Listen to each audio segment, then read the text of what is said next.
صدر مملکت آصف علی زرداری نے دانی اسکولز اتھارٹی بل نظرثانی کے لیے واپس بھجوا دیا۔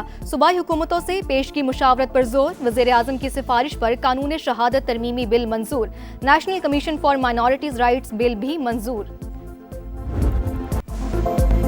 سانحہ نیپا بھی انتظامیہ کو نہ جگا سکا، کراچی میں ایک اور دل خراش واقعہ۔ کرنگی زبان ٹاؤن میں بزرگ شہری نالے میں گر کر جاں بحق، فوٹیج سامنے آ گئی۔ 70 سال کے کالے خان سائیکل پکڑ کر سڑک پر جا رہے تھے کہ اچانک توازن بگڑا اور نالے میں جا گرے۔ ورثاء کا قانونی کارروائی سے گریز۔ واقعے پر علاقہ مکین شدید برہم، کہا نالے کے اطراف حفاظتی دیوار موجود نہیں، پہلے بھی بچے گر چکے، کئی بار شکایت کی، کسی نے ایکشن نہیں لیا، ذمہ داروں کے خلاف کارروائی کا مطالبہ۔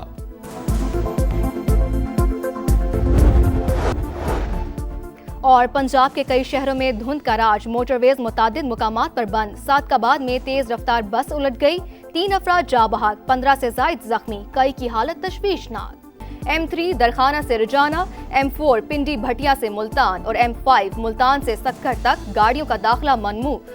اسموگ کا روگ بھی کم نہ ہو سکا، رحیم یار خان میں شرح 500 سے تجاوز کر گئی۔ بہاولپور، ڈسکا اور رجحان بھی شدید متاثر۔ لاہور 195 AQI کے ساتھ دنیا میں 6 نمبر پر موجود۔ رواں ہفتے مغربی ہواؤں کا نیا سلسلہ پاکستان میں داخل ہونے کی توقع۔ خیبر پختونخوا، گلگت بلتستان سمیت بالائی علاقوں میں بارش اور پہاڑوں پر برف باری کا امکان۔ وائٹ ہاؤس حملے کے آفٹر شاکس، مزید 20 ممالک کے شہریوں پر امریکہ کے دروازے بند، مجموعی تعداد 39 ہو گئی۔ نئی فہرست میں برکینا فاسو، مالی، نائجر، جنوبی سوڈان اور شام شامل۔ انگولا، بینن، نائجیریا، تنزانیہ اور زمبابوے کا بھی نام۔ تقریب سے خطاب میں امریکی صدر نے کہا، ہم نے ایران کا ایٹمی پروگرام تباہ کر دیا، مشرق وسطیٰ میں امن قائم کیا۔ آج 59 ممالک بین الاقوامی استحکام فورس میں شمولیت چاہتے ہیں۔ امریکہ میں یہودی لابی کی مضبوطی باقی نہ رہی، کانگریس میں یہود مخالف لابیز سرگرم ہیں۔ ڈونلڈ ٹرمپ کا وینزویلا جانے اور آنے والے آئل ٹینکر کی مکمل ناکہ بندی کا حکم۔ سڈنی میں عام شہریوں پر حملہ، گھناؤنی حرکت، پاکستان کا متاثرہ خاندانوں سے ہمدردی کا اظہار۔ اقوام متحدہ میں مستقل مندوب عاصم افتخار کا سلامتی کونسل سے خطاب، دہشت گردی کے واقعے کی شدید مذمت، مسئلہ فلسطین پر پاکستان کے اصولی موقف کا اعادہ، کہا غزہ میں 70,000 سے زائد شہری شہید ہو چکے، سینکڑوں بستیاں تباہ ہو چکی، اسرائیلی قبضہ ختم ہونا چاہیے۔ پاکستانی کونسلر گل کیسر سروانی نے کہا کہ بھارت سرحد پار دہشت گردی کا سرپرست ہے، TTP، فتنہ الخوارج اور BLA کی پشت پناہی کے ٹھوس ثبوت موجود۔ سڈنی حملے میں انڈین شہری ملوث، ساجد اکرم کا تعلق تلنگانہ سے ہے۔ بھارتی پولیس کی تصدیق، ملزم نے فلپائن میں دہشت گردی کی تربیت حاصل کی، بھارت میں اپنے خاندان سے رابطے میں تھا۔ آسٹریلیا منتقل ہونے کے بعد 6 بار بھارت آیا۔ ساجد حملے سے 1.5 ماہ پہلے بیٹے کے ساتھ انڈین پاسپورٹ پر سفر کر کے فلپائن پہنچا۔ 28 نومبر کو دونوں منیلا سے واپس سڈنی چلے گئے۔ داعش سے تعلق کے شواہد موجود۔ آسٹریلوی فیڈرل پولیس کمشنر کے مطابق گاڑی سے دھماکہ خیز مواد اور دہشت گرد تنظیم کا پرچم بھی ملا۔ بیٹا مچھلیاں پکڑنے کا کہہ کر گھر سے گیا۔ سڈنی حملے سے پہلے بات ہوئی تو اس نے سوئمنگ اور سکوبا ڈائیونگ کرنے کا بھی بتایا۔ ملزم نوید اکرم کی والدہ کا آسٹریلوی میڈیا کو انٹرویو۔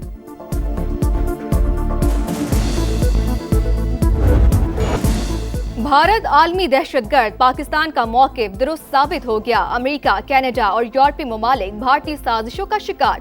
سکھ رہنما کے قتل پر کینیڈا نے سفارتی تعلقات محدود کیے۔ امریکہ میں سکھ فار جسٹس کے سربراہ کے قتل کی منصوبہ بندی پر بھارتی شہری گرفتار ہوا۔ پاکستان میں ہونے والی دہشت گردی میں بھی مودی سرکار ملوث، کلبھوشن یادو کی گرفتاری ٹھوس ثبوت۔ پشاور پولیس لائنز حملہ، اسلام آباد کچہری میں دھماکہ اور وانا کیڈٹ کالج پر حملے کے تانے بانے بھی بھارت سے ملے۔ جعفر ایکسپریس کو را کی پشت پناہی سے نشانہ بنایا گیا۔ مقبوضہ کشمیر میں ریاستی دہشت گردی پر اقوام متحدہ کو بھی تشویش۔ سری لنکا، بنگلہ دیش، نیپال اور ماریش سمیت خطے کے تمام ممالک بھارتی شرپسندی کا نشانہ۔ بھارت کی ریاستی دہشت گردی، عالمی میڈیا نے آنکھیں کھول دی۔ BBC world, new York Times, guardian, Bloomberg اور دیگر نشریاتی اداروں نے ٹیرر پروجیکٹس بے نقاب کر دیے۔ مغربی اور یورپی میڈیا میں بھارتی دہشت گردی کی نمایاں کوریج۔ بھارتی خبر رساں ادارے نے اپنے ہی میڈیا کا پاکستان مخالف پروپیگنڈا بے نقاب کر دیا۔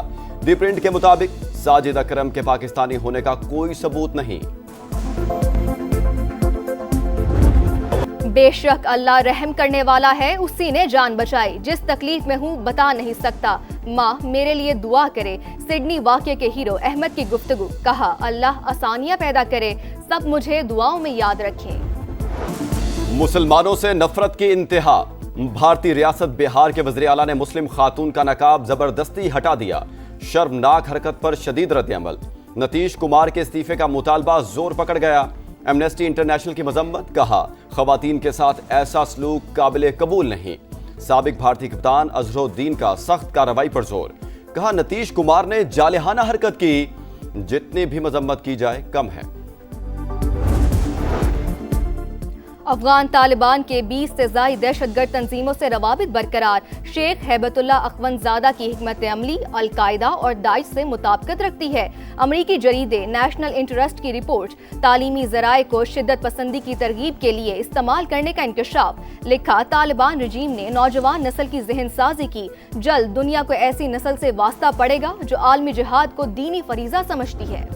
آج تک بھی پولیٹیکل فورسز کے ساتھ بیٹھ کے اس ملک کے پولیٹیکل سسٹم کو جو ہے وہ ٹھیک کرنے پہ آمادہ نہیں ہے۔ اپنی پاپولیرٹی تو کلیم کر رہا ہے ڈیموکریٹک پروسیس کے ذریعے سے، پولیٹیکل پارٹی ہے، لیکن وہ تلا ہوا ہے کہ جی میں نے مسلح جدوجہد کرنی ہے، تو پھر اس کے بعد ایکشن تو نہیں ہوا۔ بانی پی ٹی آئی سیاسی قوتوں کے ساتھ بیٹھنے کو تیار نہیں، وہ مسلح جدوجہد پر تلے ہوئے ہیں، ایسا کیا تو پھر ایکشن بھی ہوگا۔ رانا ثناولا کی programme Red Line with Talat میں گفتگو، کہا 9 مئی اور 26 نومبر کو بھی مسلح جدوجہد ہی تھی، تحریک انصاف پھر کسی واقعے کے انتظار میں ہے، کوئی ابہام نہیں رہنا چاہیے، دہشت گردی کے مکمل خاتمے کا فیصلہ ہو چکا ہے۔ پی ٹی آئی کے پھر جے یو آئی سے رابطے، اسلام آباد میں اسد کیسر، تیمور جھگڑا اور شہرام ترکئی کی مولانا فضل الرحمان سے ملاقات، قومی کانفرنس میں شرکت کی دعوت، ملک کی سیاسی صورتحال پر بھی تبادلہ خیال، وفد کی جماعت اسلامی اور قومی وطن پارٹی کے رہنماؤں سے بھی ملاقاتیں۔ حکومت کا منی لانڈرنگ اور ٹیرر فائنانسنگ کے خلاف نظام مضبوط بنانے کا فیصلہ، گولڈ سمیت قیمتی دھاتوں کے کاروبار کی نگرانی مزید سخت کی جائے گی، تمام naan financial businesses and professionals کی بھی مؤثر نگرانی ہوگی، قومی رسک اسیسمنٹ رپورٹ مارچ 2026 تک متعلقہ اداروں کو دی جائے گی۔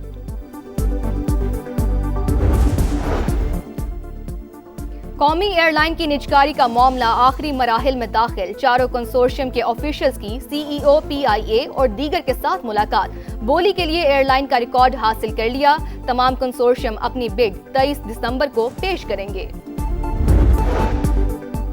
نیو کراچی سرجانی ٹاؤن میں نامعلوم افراد کی فائرنگ، ایم کیو ایم کا مقامی عہدیدار جاں بحق، محمد شہزاد واٹر بورڈ کا ملازم تھا، پولیس نے واقعہ رکشہ سٹینڈ کے تنازع کا نتیجہ قرار دے دیا، ضلع وسطی میں رینجرز اور پولیس سے مبینہ مقابلہ، 8 ملزمان گرفتار۔ لاڑکانہ کی لہر کالونی میں سلنڈر دھماکہ، 5 گھروں کی چھتیں گر گئیں، بچہ اور خاتون جاں بحق، 19 افراد زخمی، 4 کی حالت تشویشناک، کراچی ریفر کر دیا گیا۔ غزہ میں طوفانی بارشیں مظلوموں کے لیے امتحان بن گئیں، پانی خیموں میں داخل، پناہ گزین بے بس، والدین کی بچوں کو بچانے کی کوششیں، ایمبولینس اور دیگر گاڑیاں پانی میں پھنس گئیں، عمارت گرنے سے ایک شخص جاں بحق، صہیونی دہشت گردی بھی جاری، 24 گھنٹے میں مزید 2 شہادتیں، قابض فورسز کی فائرنگ سے مغربی کنارے میں نوجوان شہید، اسرائیل نے جنگ بندی معاہدے کی شرائط میں رد و بدل کیا، عالمی برادری نوٹس لے، حماس کا مطالبہ۔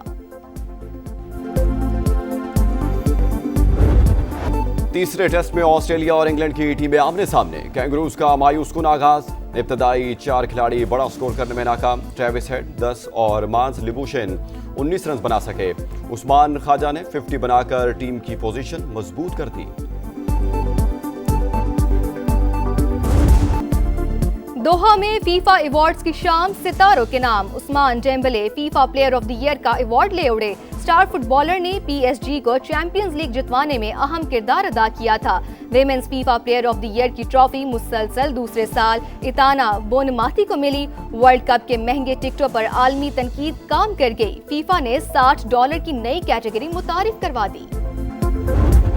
کرسمس کی تیاریاں عروج پر، واشنگٹن میں وائٹ ہاؤس کے اطراف علاقے سج گئے، لاس اینجلس میں بھی بازار اور سڑکیں جگمگا اٹھی، کینیڈا کے شہر ٹورنٹو میں بھی گہما گہمی، فرانس کے دارالحکومت پیرس میں بھی ہر طرف کرسمس ٹری روشن۔